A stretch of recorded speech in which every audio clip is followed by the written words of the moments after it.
Shalom, selamat pagi. Berjumpa kembali dengan Bina Iman Resapi, di mana pada kesempatan saat ini kita akan belajar dari sosok perempuan yang bernama Yokebed.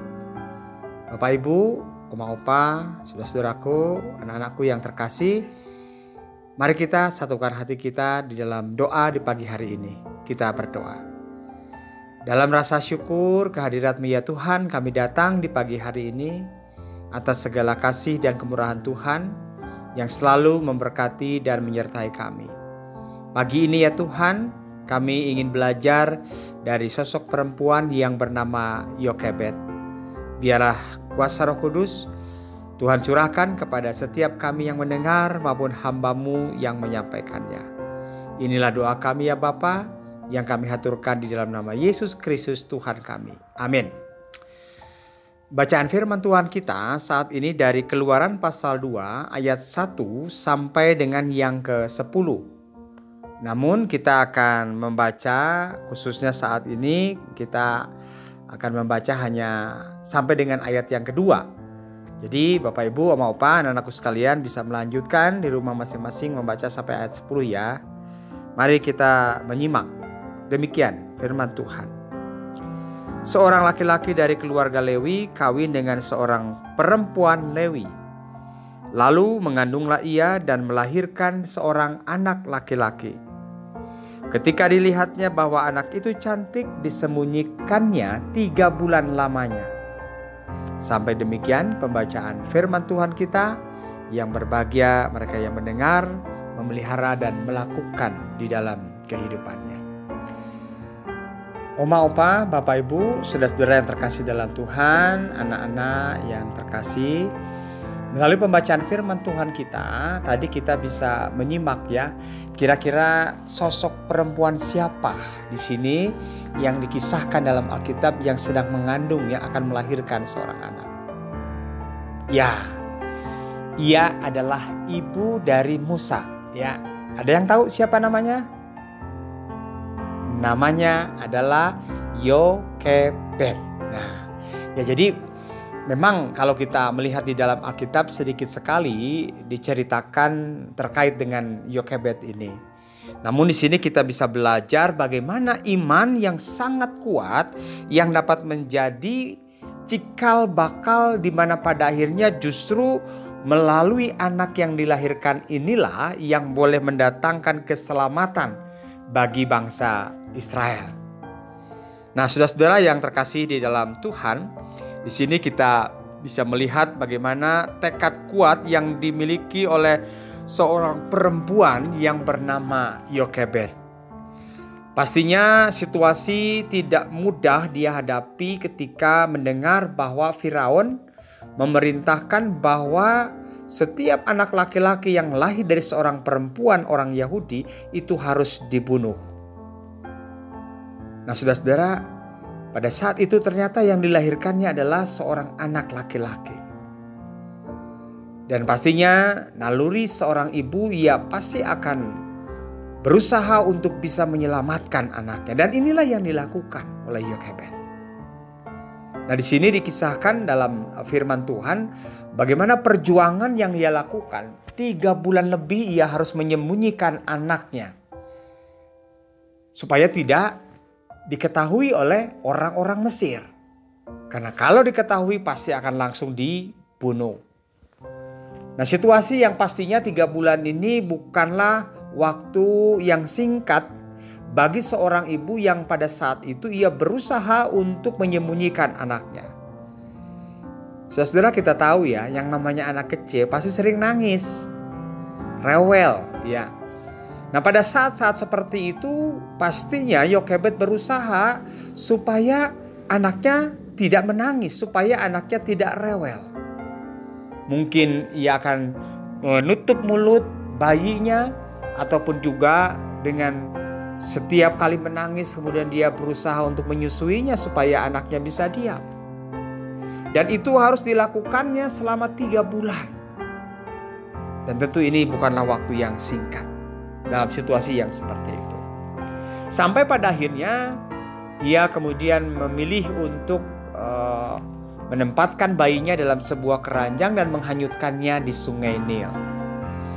Nah, tentu di sini kita bisa belajar dari iman yang dimiliki oleh Yokebed. Yokebed pasti tahu betul resiko ketika ia akan menghanyutkan bayinya itu di sungai Nil, karena sungai Nil terkenal dengan buaya-buayanya yang besar, yang ganas ya, yang ataupun juga misalnya bisa saja tenggelam bayinya. Tetapi di sini kita bisa melihat bagaimana iman yang dimiliki oleh Yokebed bahwa anaknya itu akan selamat. Dan ternyata ya bisa kita lihat kalau membaca dari ayat yang ketiga sampai dengan yang ke-10 ayat selanjutnya, dikisahkan bahwa pada akhirnya anaknya itu ditemukan ataupun juga didapati oleh putri Firaun. Sehingga kemudian putri Firaun ketika melihat bayi itu dan dia sangat suka, sangat senang, dan kemudian dia mengambil anak itu untuk merawatnya. Dan ada persoalan di situ ketika tentu namanya bayi ya harus menyusui. Nah, kebetulan pada saat itu kita bisa melihat ya bagaimana sebenarnya sudah dipersiapkan juga bahwa Yokebed dari kejauhan selalu melihat ya, memantau melalui Maryam ya, salah seorang anaknya yang memperhatikan kondisi dari bayi yang dihanyutkan di air sungai Nil itu, apakah kira-kira bagaimana situasi dan keadaannya. Nah, ketika Firaun membutuhkan seorang untuk menyusuinya, sontak langsung pada saat itu Maryam mengatakan bahwa ada seorang yang akan merawat dan akan membantu dalam menyusuinya. Dan itu tidak lain adalah Yokebed itu sendiri. Nah, jadi di sini kita bisa melihat selain iman yang kuat yang dimiliki oleh Yokebed, bagaimana di sini kita juga bisa melihat bagaimana ketika itu apa yang dilakukan oleh Yokebed ini ternyata juga merupakan bagian dari rencana Allah yang luar biasa untuk menyelamatkan bangsa Israel melalui Musa. Nah, di sini Bapak Ibu, Oma Opa yang terkasih di dalam Tuhan, bagaimana kita bisa melihat Yokebed telah menjadi bagian di dalam rancangan yang terbaik yang Tuhan berikan untuk Musa. Ya, memang Tuhan sudah punya rencana untuk Musa, tetapi di dalam kesemuanya itu Yokebed juga boleh menjadi bagian, dia berperan di dalamnya, ada partisipasi yang dilakukannya. Nah, untuk para orang tua ya, pada kesempatan saat ini kita bisa belajar bagaimana Bapak Ibu juga melihat bahwa Bapak Ibu juga bisa dipakai oleh Tuhan untuk mewujudkan apa yang menjadi rencana yang terbaik yang Tuhan hendak sediakan, yang Tuhan hendak berikan untuk anak-anak kita. Nah, untuk itu milikilah iman seperti Yokebed. Ia tetap menaruh perhatian, ia tetap menaruh keyakinan kepada Tuhan yang akan menuntun dan menyerahkan anaknya ke jalan yang benar, ke jalan yang baik, sebagaimana yang telah disediakan oleh Tuhan. Nah, demikian juga kita bisa belajar dari Yokebed, lepaskanlah segala beban kita, segala kekhawatiran kita, segala ketakutan kita, biarkanlah Tuhan yang bekerja. Nah, di sini kita bisa melihat bagaimana pada akhirnya Tuhan bekerja, Tuhan melindungi bayi yang dihanyutkan di air sungai ini itu sampai pada akhirnya diambil oleh putri Firaun, dan kemudian karena ia diangkat dari air, akhirnya ia diberikan nama yaitu Musa. Bapak Ibu, Oma Opa, anak-anakku yang terkasih di dalam Tuhan, biarlah kiranya kita semua belajar dari iman yang kuat yang dimiliki oleh Yokebed, dan mari kita juga menaruh keyakinan kita kepada Tuhan. Apa yang kita lakukan sebagai orang tua untuk anak-anak kita, mari. Ada bagian yang kita lakukan, tetapi ada bagian di mana Tuhan juga pasti akan bekerja. Untuk itu sandarkan segala harapan, segala rencana untuk anak-anak kita kepada Tuhan. Tuhan pasti akan memberi yang terbaik. Dan mari kita juga belajar ya sebagai anak-anak, agar kiranya kita pun juga boleh melihat bahwasanya orang tua kita pasti selalu akan berusaha untuk memberi yang terbaik bagi kita. Oleh karena itu doakanlah orang tua kita. Dan bagaimana kita juga boleh menghargai, menghormati kedua orang tua kita. Belajar dengan sungguh-sungguh dalam kehidupan kita, sehingga pada akhirnya kita boleh menjadi kebanggaan bagi orang tua yang sudah melahirkan kita, yang sudah membesarkan kita. Terlebih di dalamnya ada kuasa Tuhan. Kiranya Allah di dalam Roh Kudus memberkati dan menyertai kita semua, agar kita dapat melakukan firman Tuhan seperti yang kita baca melalui keteladanan Yokebed saat ini dalam kehidupan kita masing-masing di tengah keluarga-keluarga kita. Tuhan Yesus memberkati. Amin. Mari kita berdoa. Bapa yang baik, Allah yang penuh kasih, bersyukur kami boleh belajar dari Yokebed saat ini ya Tuhan.